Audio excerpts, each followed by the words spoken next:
আসসালামু আলাইকুম ওরহমতুল্লাহি ওবরকাতুহ। ইন্নাল হামদালিল্লাহ ইন্নাল হামদালিল্লাহি নাহমাদুহু ওয়া নুসাল্লি আলা রাসূলিহিল কারীম আম্মা বা'দ।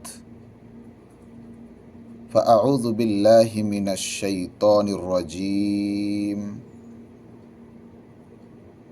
ওয়া মান ইয়াদউ মা'আল্লাহি ইলাহান আখার। যাবতীয় প্রশংসা আল্লাহ সুবহানাহু ওয়া তাআলার জন্য। আমরা সকলেই বলি আলহামদুলিল্লাহ। বিশ্বনবীর প্রতি দুরূদ ও সালাম বর্ষিত হোক।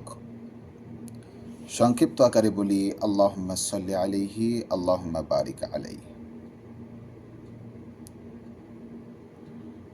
সম্মানিত ভাইরা, আপনারা যে যেখান থেকে দেখতেছেন, আমি আপনাদের সামনে আজকে যে বিষয়টি নিয়ে উপস্থিত হয়েছি তা হচ্ছে আল্লাহর দিকে মানুষদেরকে আহ্বান করা, দাওয়াত দেওয়া। সেই প্রসঙ্গে ইনশাআল্লাহ আজকে সংক্ষিপ্ত সময়ের মধ্যে তথ্যবহুল গুরুত্বপূর্ণ আলোচনা করব। আল্লাহ সুবহানাহু ওয়া তাআলা অসংখ্য আয়াত এবং রসুলের অসংখ্য বাণী হইতে আমরা দাওয়াতের গুরুত্ব, দাওয়াত কিভাবে দেওয়া লাগবে, দাওয়াতের হিকমাত এবং তার ফলাফল সম্পর্কে অবশ্যই অবগত আছি বা জানি ইনশাআল্লাহ। তারপরেও ইনশাআল্লাহ সংক্ষিপ্ত সময়ের মধ্যে আপনাদের যে বিষয়টি নিয়ে আমি আলোচনা করব তা হচ্ছে দাল, আইন, ওয়াও, এই তিনটি শব্দের সমন্বয় হচ্ছে দাওয়া। কিন্তু এর ব্যাপকতা, ছোট্ট শব্দে হলো এর ব্যাপকতাটা অনেক বেশি।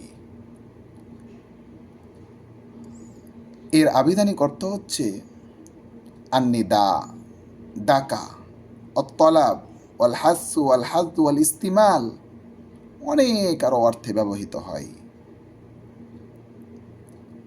যেমন আল্লাহ রাব্বুল আলামিন বলতেছেন, উলাইকা ইয়াদউনা ইলান নার, তারা জাহান্নামের দিকে, এমন কিছু দায়ী রয়েছে যারা জাহান্নামের দিকে মানুষদেরকে আহ্বান করে।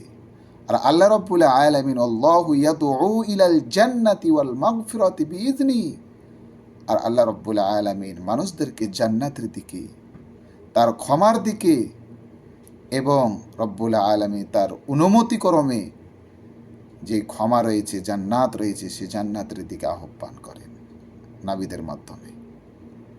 ওয়ায়ুবাইয়িনু আয়াতিহি লিন্নাস, এবং মানুষের মাঝে তার আয়াতগুলো স্পষ্টভাবে বর্ণনা করেছেন। কেন? লাআল্লাহুম ইয়াতাযাক্কারুন, যাতে করে মানুষেরা তার আয়াতগুলো হইতে উপদেশ গ্রহণ করতে পারে। এর পারিভাষিক অর্থ কি হতে পারে? ক্বালা শাইখুল ইসলাম ইবনে তাইমিয়া রাহিমাহুল্লাহ বলতেছেন, আদ-দাওয়াতু ইলাল্লাহ হিয়া আদ-দাওয়াতু ইলাল ঈমান। ঈমান, আল ঈমান, এই ঈমান যদি জানতে হয় তাহলে আমাদেরকে সর্বপ্রথম যে বিষয়ের উপর অবগত হতে হবে তা হচ্ছে তাওহীদ। তাওহীদ সম্পর্কে অবশ্যই আমাদেরকে অবগত হওয়া লাগবে। তাওহীদ সম্পর্কে যদি আমরা অবগত হতে পারি তাহলে আল ঈমান কি জিনিস সে সম্পর্কে আমরা অবশ্যই অবগত হতে পারব। মুখ দিয়ে বলতেছি ঈমান আছে আমাদের, কিন্তু কাজে কর্মে কোনো ক্ষেত্রেই ঈমানের প্রকাশতা পেল না, তাহলে কিন্তু আমাদের ঈমান নেই। আর যার ঈমান নেই সে কোনোদিন মুসলিম মুমিন হতে পারে না। আল্লাহ রাব্বুল আলামিন বলতেছেন, ওয়ামান আহসানু কাওলাম মিম্মান দাআ ইলাল্লাহি ওয়া আমিলা আমালান সলিহা ওয়া ক্বালা ইন্নানি মিনাল মুসলিমিন। তার কথার চেয়ে আর উত্তম কার কথা হতে পারে? যেই ব্যক্তি আল্লাহ রাব্বুল আলামিনের দিকে আহ্বান করে ডাকে, তার কথার চেয়ে আর কার কথা উত্তম হতে পারে? আল্লাহ রাব্বুল আলামিন অসংখ্য আরো আয়াত দিয়ে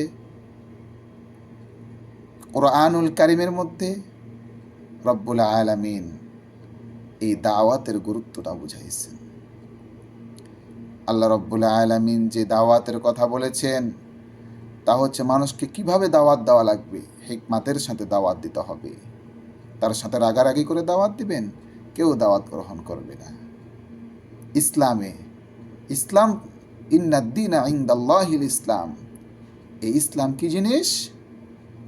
ইসলাম হচ্ছে সবচাইতে আল্লাহর কাছে মনোনীত দিন হচ্ছে ইসলাম।